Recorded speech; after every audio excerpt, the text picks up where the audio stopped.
Filosofía en tiempos de no filosofía Parques.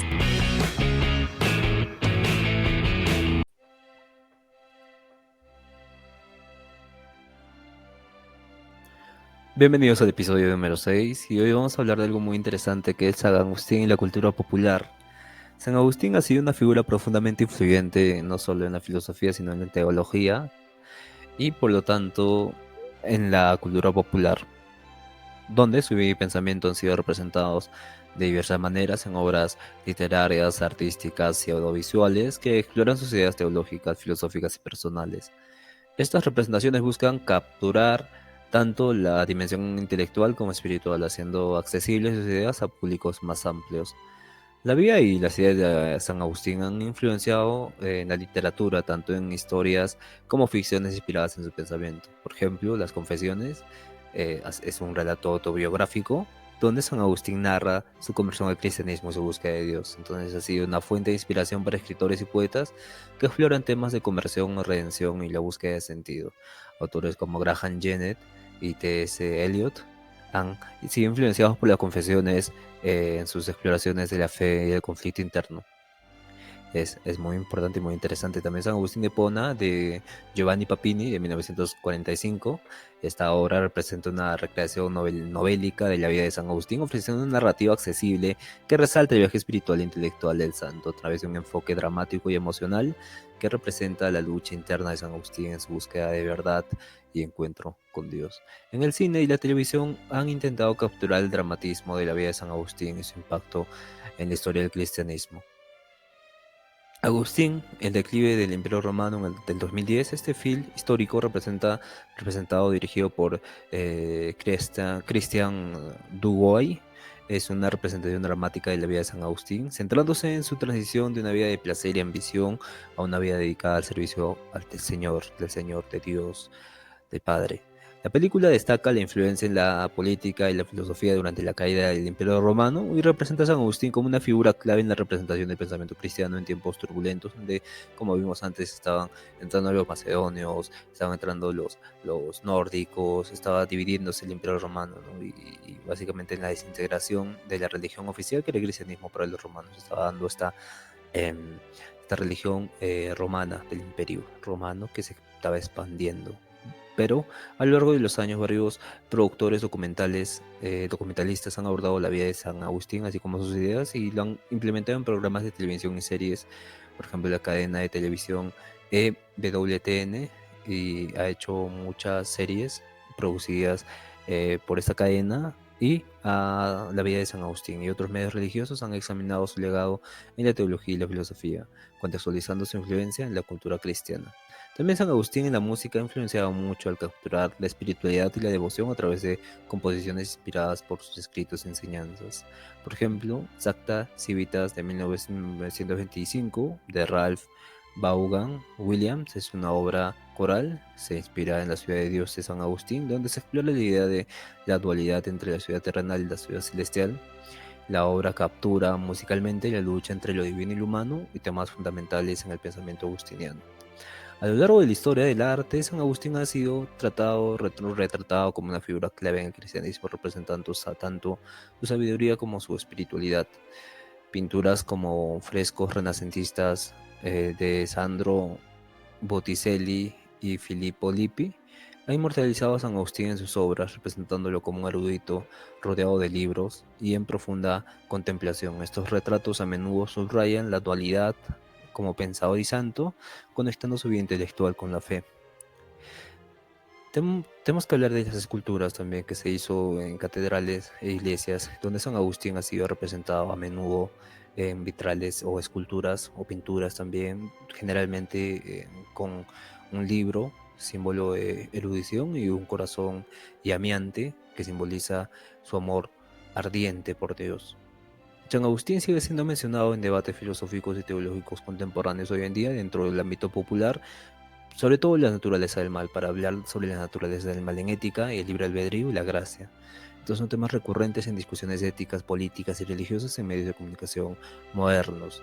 Programas y podcasts de filosofía contemporáneos a menudo hablan de San Agustín cuando se discuten problemas como la existencia del mal y la libertad humana. Sus ideas han sido esenciales en programas educativos y populares que tratan de hacer accesibles estos complejos conceptos a la audiencia más amplia. Aunque menos común que otras figuras históricas, San Agustín ha sido referenciado en la cultura pop, generando en el contexto de discusión sobre la moral y la espiritualidad. San Agustín es a veces citado o mencionado en diálogos dentro de películas, series o libros que tratan de temas de teología, conversión espiritual y moralidad, y su famosa frase, ¿no? Ama y haz lo que quieras.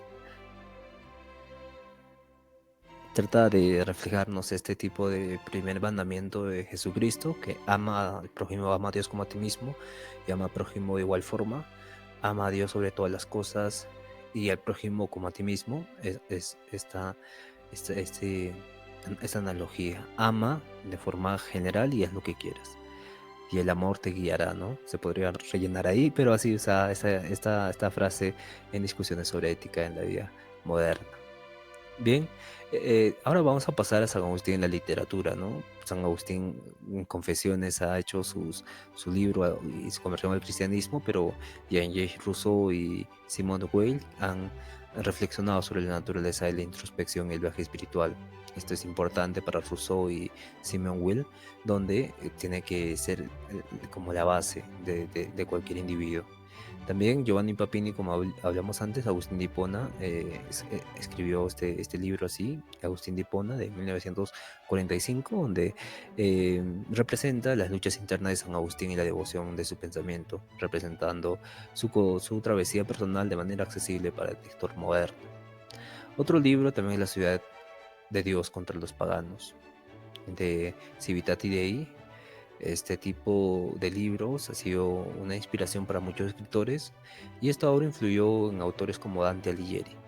Básicamente nos habla de la política, la historia, el conflicto entre lo terrenal y lo divino, y Dante ya en la Divina Comedia se ha escrito mucho más complejo, donde nos habla de la civilización y su destino final y los distintos caminos que uno puede ir si siguen los vicios. Y Dante Alighieri también es muy importante, no sé si lo vamos a tratar, pero vamos a darle un espacio a Dante porque es muy importante para este pensamiento teológico, en ese pensamiento medieval, donde se tenía y ya el camino hacia la verdad, hacia Dios, como algo verdaderamente accesible, o sea, que era verdaderamente practicado, cotidianamente practicado.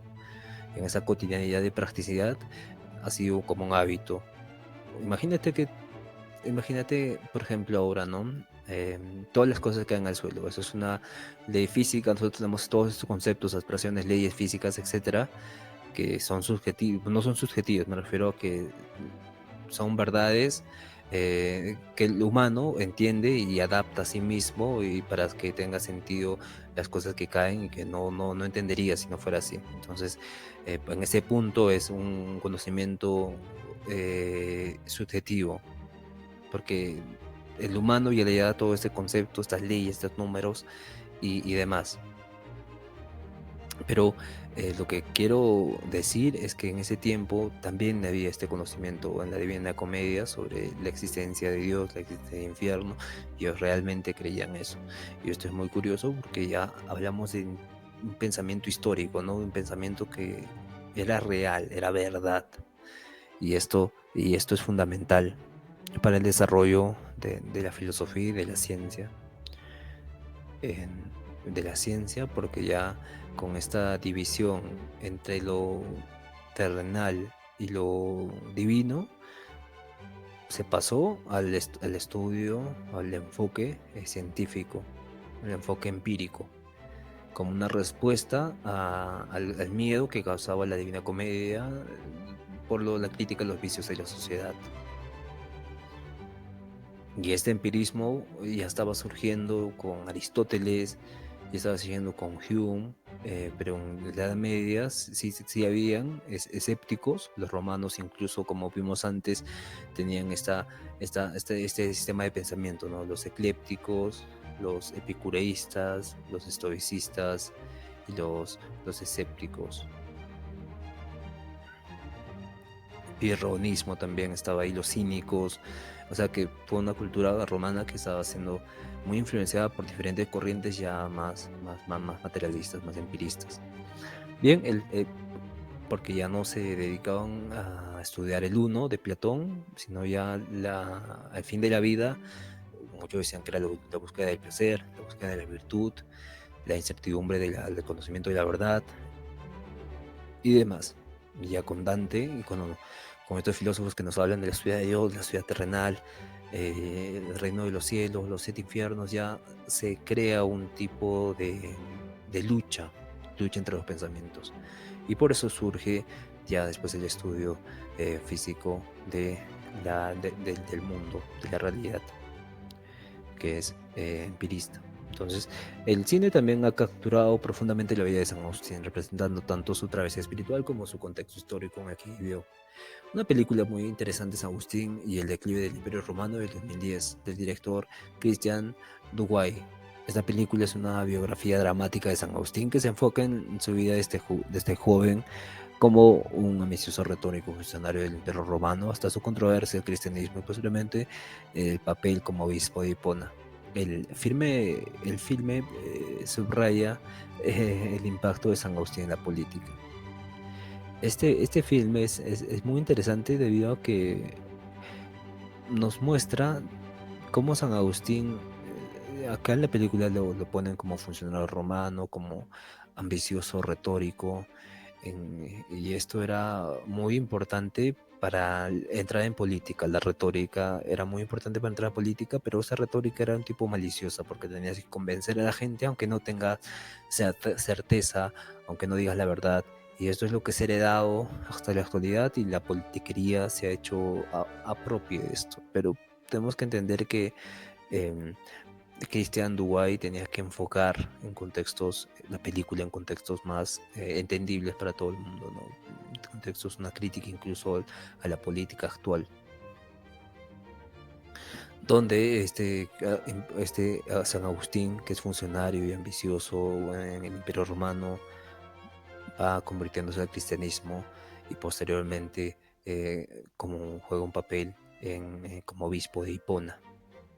Y el filme subraya el impacto de San Agustín en la política y la filosofía durante la caída del Imperio Romano, mostrando cómo un hombre que lucha contra el poder terrenal y la verdad espiritual estuvo en ese contexto de declive del Imperio Romano. Y es un ejemplo clave de cómo el cine ha retratado la transición de la vida secular a una vida dedicada a Dios.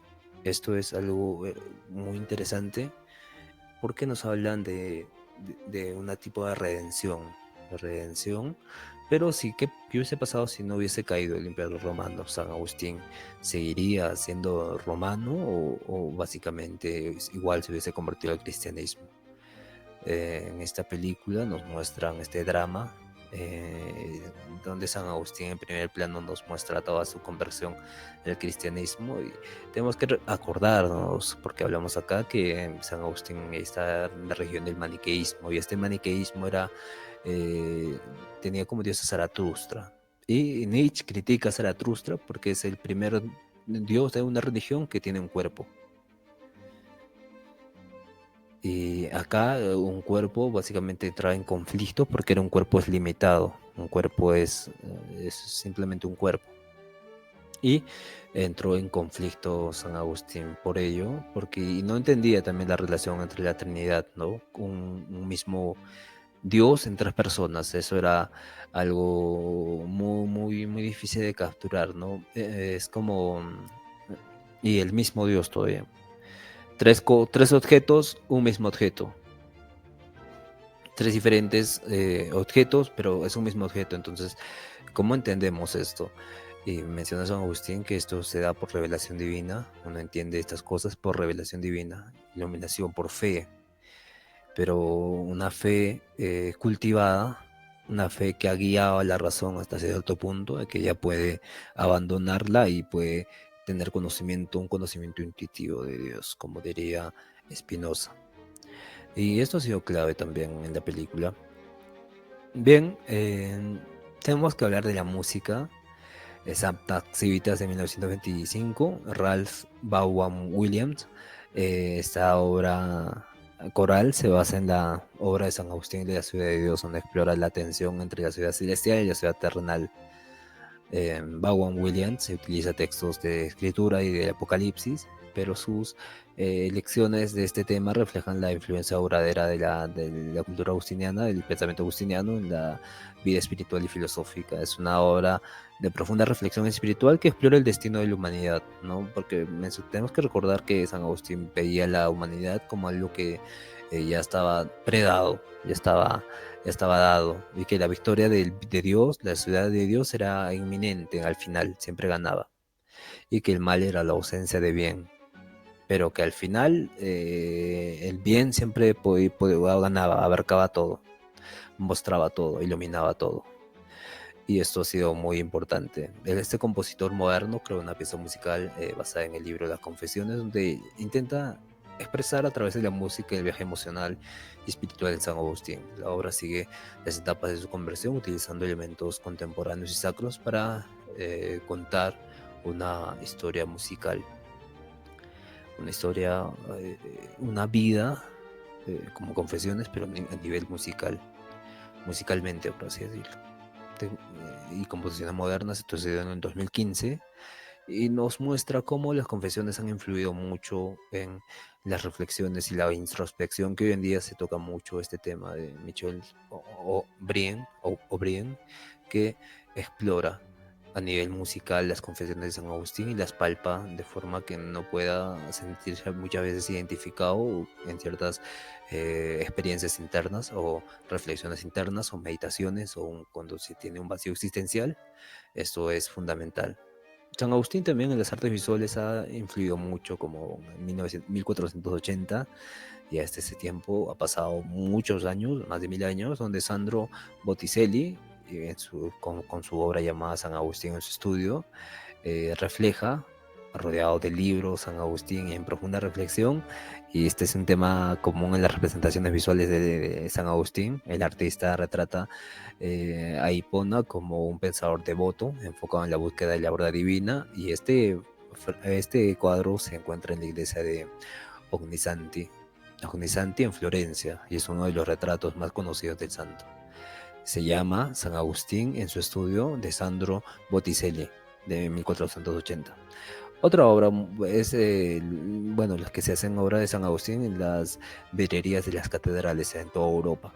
En muchas catedrales e iglesias de Europa, San Agustín ha sido representado en vitrales y se le suele mostrar con su corazón flameante, ¿no? Símbolo de amor por Dios, y su libro atrás como sinónimo de erudición y la conversión espiritual también, contemplando su corazón en llamas y que refleja un dar la vida por el conocimiento divino. Y estas representaciones destacan la santidad y su lugar en como una de las grandes figuras del cristianismo.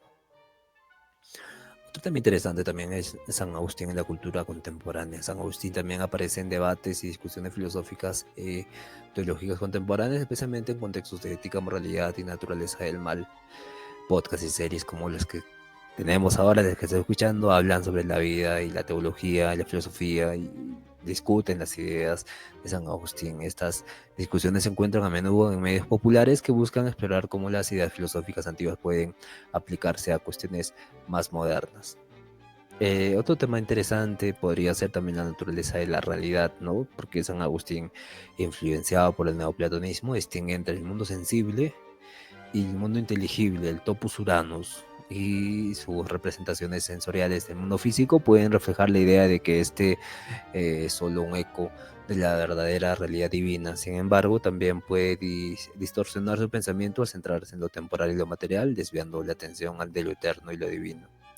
Otro tema es con la concepción del conocimiento, ¿no? Agustín enfatiza que el verdadero conocimiento proviene de la iluminación divina y no solo de la experiencia sensorial. Sus representaciones pueden reflejar esta búsqueda de conocimiento superior, pero también pueden distorsionarla al caer en la trampa del escepticismo, cuestionando la validez de las percepciones sensoriales y sugiriendo que la razón humana es insuficiente para comprender lo divino sin la gracia de Dios. Otro tema o un problema muy interesante es el problema del mal. Agustín aquí aborda una cuestión del mal y su relación con la bondad de Dios. Las representaciones del mal en el mundo reflejan una filosofía muy interesante de mostrar cómo lo que percibimos como el malo es una privación de bien. No existe en sí mismo lo malo como otra fuerza polarizante hacia Dios, sino pues San Agustín nos amplía conocimiento diciéndonos que es una privación del bien. Sin embargo, estas representaciones también pueden distorsionar tu teología, ya que estas experiencias de sufrimiento y el mal pueden llevar a cuestionar la justicia y la bondad divina. Y eso era algo que era criticado San Agustín. Bien, otro tema muy curioso podríamos decir que es la relación entre el tiempo y la eternidad. San Agustín explora la naturaleza del tiempo en relación con la eternidad y sus representaciones del tiempo son esenciales para la filosofía, ¿no? En su enfoque filosófico, porque pueden distorsionar su teología al hacernos ver que el tiempo es algo absoluto, en lugar de una creación dependiente de Dios. La percepción del tiempo como una secuencia lineal puede dificultar la comprensión de la eternidad divina que trasciende nuestras categorías temporales. Y es algo para reflexionar, ¿no? Porque imagínese que cada presente en el momento que esté escuchando, sea en años atrás, o sea mañana, o sea cuando sea, es su línea de tiempo, suya. Pero mi línea de tiempo es la que yo estoy viviendo y es presente, pero a la vez es eterna. Y la línea que está viviendo San Agustín en ese momento de escribir su libro Confesiones y la Ciudad de Dios es eterna para él en su presente. Y esto es algo que fascina mucho, es algo que es importante para el estudio del desarrollo del pensamiento, ¿no? Porque si pensamos que el individuo tiene un tiempo absoluto y eterno y presente, viviríamos siempre en el presente y ya no estaríamos preocupados por los problemas sociales que puedan ocurrir. Habría una libertad plena y absoluta e incluso aperturaría a nuevas formas de vida, a formas de existencia. Y esto es algo muy interesante y muy curioso. Sería un tipo de mónada, cada persona es una mónada, donde su línea de tiempo es absoluta y perfecta y eterna a la vez. Y esto es algo muy interesante, muy curioso de investigar. Lean a Leibniz, los que están así interesados en este tema, es Leibniz, o si no, escríbanme en los comentarios para más información o para hacer un capítulo especial sobre el tiempo y la eternidad y cómo todos los filósofos hablaron y trataron de esto. Hasta ahí nos dice que el tiempo es relativo, pero en esa relatividad también existe la posibilidad de acceder a otro tipo de tiempos, que es bastante curioso. Bien, la comunidad y la gracia, ¿no? En su visión teológica, la comunidad de los fieles y la gracia divina son fundamentales. Las representaciones de la vida cotidiana y la experiencia espiritual pueden reflejar su idea de la gracia que se manifiesta en la comunidad. Sin embargo, también puede distorsionarse si se entiende que la salvación es completamente individual y se ignora la interconexión entre los miembros de la comunidad. En resumen, las representaciones de la obra de San Agustín son un espejo de sus obras filosóficas y teológicas, mostrando toda la profundidad de su pensamiento con sus potenciales distorsiones. A través de sus escritos, su evidencia, la lucha para entender la realidad, el conocimiento del mal y la relación entre lo temporal y lo eterno, refleja su búsqueda de una verdad divina. Y esta verdad divina, que está más allá de todas las cosas, más allá del reino terrenal, más allá del tiempo, más allá de cualquier cosa que podamos pensar, aquello más grande que podamos pensar. Bien, muchas gracias por escuchar este podcast, estas pequeñas reflexiones que vimos sobre San Agustín y la cultura popular. Y nos vemos al final con las reflexiones finales sobre San Agustín el día 7, mañana. Y tenga un buen día y nos vemos el día de mañana. Gracias por escuchar. Hasta luego.